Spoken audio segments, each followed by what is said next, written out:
adwa react wache jadolo ingeni ki dhi Islam tadan dwale ko dhi jamia moskacha cha kudhi lemo to ogo mana chonge kato gidine mana kaka jo Islam moko kiyude ka nitie special treatment mimiyogi to jowa ma jo Kristo gi idoje kanisa ni jasiasa di beauty du koseketne ko maduong mbele kuchocho mared ma igolo nyaka jo kanisa ma pile pile igolo idhibe chien kuchocho ni jatelo biro nyiso ne gine mag mokuongo gi nyayo siasa kanisa nikech kaja siasa onego bedi biro kanisa kaka ja kanisa onego bedo bet kata chien ku biro late ke jo siasa ng'eny gi late onego bedi ku biro late to bet kata but dot kuchocho nikech jo kanisa mokuongo mabiro ga mbele mabiro mokuongo no setelo momondo mobet mbele kaka jo Islam timecha kama de dwelo yude ka space nitie monyalo goye choge pinyo kanye ko mogoye choge bokine ka wa Islam dhiri kedi ma minister mar kia health kia na ni special treatment but jo ma jo Christian jo pastors wagi yudo ka chigno nyaka dikon ma pile pile mose sabu kanisa ni nyaka ne nyuole chigno eno bedo displaced ko governor biro governor no is now a special person ma kata kuma pastor donje kode ko dikon zo konego beni bede ko gembe nyaka change starts with them gikwongi lokre gitreat jo siasa kaka jo kanisa mamoko sama gidonje kanisa to ko gut siasa jadongo ko kucho ko kamo yudo ka space ntino kanye monego bede then kabire wach mar rights Shao nadwa nyisi ni gima notimore Kisumo cha ananyalo wacho ni gichacha state ne nitie gi lweti onge kako oganda maromo kamacha nyalo bede group kamacha matinga sere mating ginene ni to idwa nyisa ni police okia county commission okia ni gima kama timore Kisumo in such a place to ni gionge te giwacho ni gionge teko ni gima ne ginyalo timo ni neonge nyiso ni this is a group mano bedo mobilized to nitire jasiasa mo bet kamo kata jatelo mo bet kamo gusibo wacho ni weuru nyithindo wuondre ni umbe udhi kanye no yudo information late but weuru mondo gitim gima gidwatimo to bende moke no kang mokuongo mama to mabe okokang mokuongo kata sosi nino no ko gole java kanya cha mogo gima no wacho ni if we get the right leadership kwa yudo right leadership adonyiso jotendwa ni njore okong'eyo ng'ato kawuono nyalo abet joreno inyalo facilitate joreno to kin joreno jogo lokre kodi ne mako gilokre kodi ko issue mag gunism ni to nego wadil kode e yo moko wang'iyo ni maja Kenya maja broad based maja one time o maja two time njore gunism en gunism no waneno ni neno the other day ka speaker mar National Assembly I believe ni by all standards en ja two time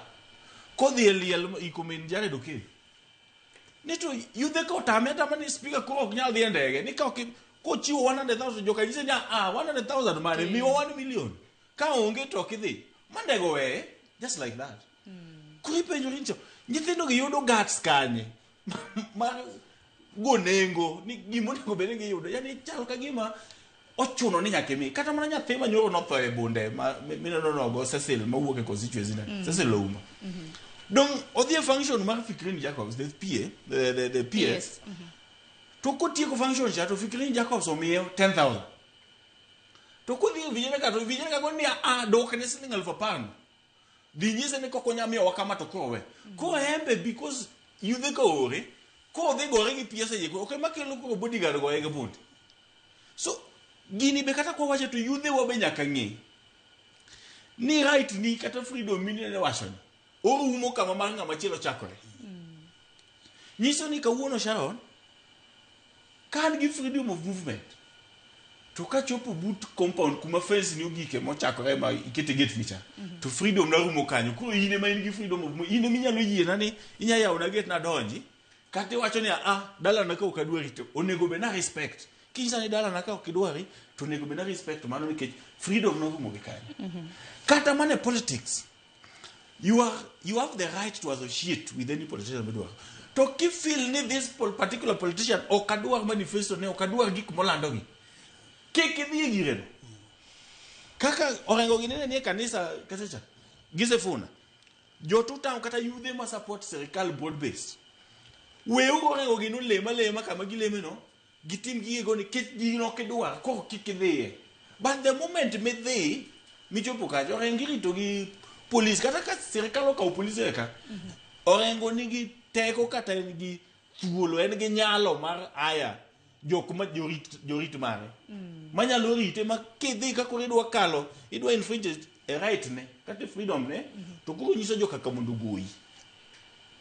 koro nyiso ni kanyo ko goyi metho kaka ko ineno bijende moko mono chuoge gi pala koro kanyo ki blame ngato koro jowa matindo gi anyalo nyiso gi categorically ni siling 500 ok nyal timo ni operation samose chuogi ose yangi gi pala siling 500 ok bi golo bullet ei samose goyi bullet ko kik ja siasa mora ko chuno ni in gi kecha inya ni kech you claim ni ati ni joblessness ka ja siasa luongi dhiyo winj gi mowacho kodwa miyo pesa ni mondo dhugo ngane kaw pesa nikech dong shiti ne en pesa kaw pesa kaso dogot okang no bi luwi to ngane ma mi pesa na dak no dhugo ngane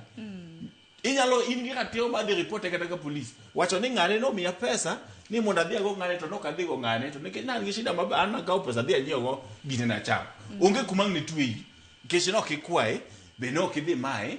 ene mono mi to manen wacha mar adiera nikech onge kar mi ego nyawadu nikech neno